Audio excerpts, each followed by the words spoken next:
நேத்திக்கு வீடியோவில் யூகேல இருக்கீங்க, எப்போவாச்சும் நம்ம ஊர் பரோட்டா சாப்பிடணும் போல் இருக்குது அப்படின்னு தோணுச்சுனாக்கா இந்த டெய்லி டிலைட் பிராண்ட் வாங்கி ட்ரை பண்ணுங்கள், ரொம்ப நல்லா இருக்குது அப்படின்னு சொல்லி வீடியோ போட்டிருந்தேன். அது எதுக்காக சொன்னேன்னா, இங்கே 10 டைப்பில் பரோட்டா இருக்கும், 10 பிராண்ட் இருக்கும், எது நல்லா இருக்குன்னே தெரியாது. சம்டைம்ஸ் எதையாவது வாங்கிட்டு வந்து நல்லா இல்லை அப்படின்னு சொல்லி சாப்பிடவே மாட்டோம். அதுக்காக இந்த பிராண்ட் நல்லா இருக்குது அப்படின்னு சொல்லி நான் சொல்லியிருந்தேன். அதை பார்த்துட்டு ஒருத்தவங்க வந்து nonsense, don't promote unhealthy food அப்படின்னு சொல்லி கமெண்ட் பண்ணியிருந்தாங்க. அவங்க சொன்ன விஷயம் கரெக்டு தான், ஆனால் சொன்ன விதம் வந்து எனக்கு கொஞ்சம் கஷ்டமாக இருந்துச்சு. நான்சென்ஸ் அப்படின்னு சொல்லியிருந்தாங்க. எனிவே அவங்க பேஜை போய் பார்த்தேன், லட்டு, பாதுஷா, பாஸ்தா இதெல்லாம் தான் போட்டிருந்தாங்க. அதெல்லாம் ஒரு பக்கம் இருக்கட்டும்.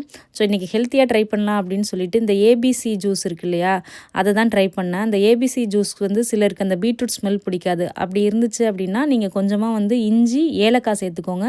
ஏலக்காய் சேர்த்துட்டு கொஞ்சம் சர்க்கரை சேர்த்து குடிச்சிங்கன்னா ஒரு கரும்பு ஜூஸ் குடிக்கிற ஃபீல் இருக்கும். ஸோ அந்த மாதிரி ட்ரை பண்ணி பாருங்கள்.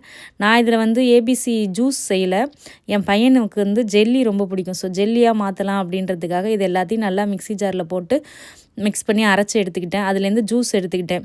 ஜூஸ் எடுத்ததுக்கப்புறம் அதில் உள்ள ஃபைபர்லாம் நீங்கள் வேஸ்ட் பண்ணுறீங்க அப்படின்னு சிலர் சொல்லலாம். ஸோ அந்த ஃபைபர் வேணும் அப்படின்னு நினச்சிங்கன்னா அதில் கொஞ்சோண்டு கோதுமை மாவை போட்டு அடை மாதிரி செஞ்சு கூட சாப்பிட்டுக்கலாம். ஸோ நான் இதுலேருந்து ஜூஸ் எடுத்துகிட்டு இதை நல்லா கொதிக்க வச்சுட்டு அது கூட அகரகர் வந்து சேர்த்துக்கிட்டேன். இங்கே அகரகர் வந்து வெஜ் ஜெல் அப்படின்னு சொல்லி கிடைக்கிது. நீங்கள் வந்து நான் வெஜிடேரியனாக இருந்தீங்கன்னா ஜெலட்டின் கூட சேர்த்துக்கலாம். நான் இதை நல்லா கொதிக்க வச்சுட்டு கொஞ்சமாக சர்க்கரை சேர்த்துக்கிட்டேன். 1/2 லிட்டர் ஜூஸுக்கு வந்து ஒரு 5 கிராம் வந்து அகரகர் தேவைப்பட்டுச்சு. ஸோ இதை ஒரு பேக்கெட் போட்டு நல்லா மிக்ஸ் பண்ணிவிட்டு கொதிச்சதுக்கப்புறம் இதையும் வடிகட்டிக்கோங்க. ஏன்னா இந்த அகரகர் சம்டைம்ஸ் வந்து சரியாக கரையாமல் கூட இருக்கும். அதுக்கப்புறம் உங்களுக்கு தேவையான ஷேப்பில் போட்டு மோல்டில் மாற்றி வச்சுக்கோங்க. ஸோ நான் இந்த மாதிரி ரெடி பண்ணிட்டேன். என் பையன்கிட்ட கொடுத்தேன். அவன் ஜெல்லியை பார்த்தோன்னே ரொம்ப எக்ஸைட்மெண்ட்டாக ஜெல்லி அப்படின்னு சொல்லி 2 வாய் சாப்பிட்டான். சாப்பிட்டுட்டு அவனுக்கு அந்த பீட்ரூட் ஃப்ளேவர் பிடிக்கல போல இருக்குது. இட்ஸ் ஸோ வியர்ட் அப்படின்னு சொல்லிட்டான். ஸோ நீங்கள் குழந்தைங்களுக்கு கொடுக்குறீங்க அப்படின்னா பீட்ரூட்டை கட் பண்ணிவிட்டு அதுக்கு பதிலாக நீங்கள் வேறு அவங்களுக்கு பிடிச்ச ஃப்ரூட்ஸ் சேர்த்து ட்ரை பண்ணி பாருங்கள். ரொம்ப நல்லாயிருக்கு. தேங்க்ஸ் ஃபார் வாட்சிங்.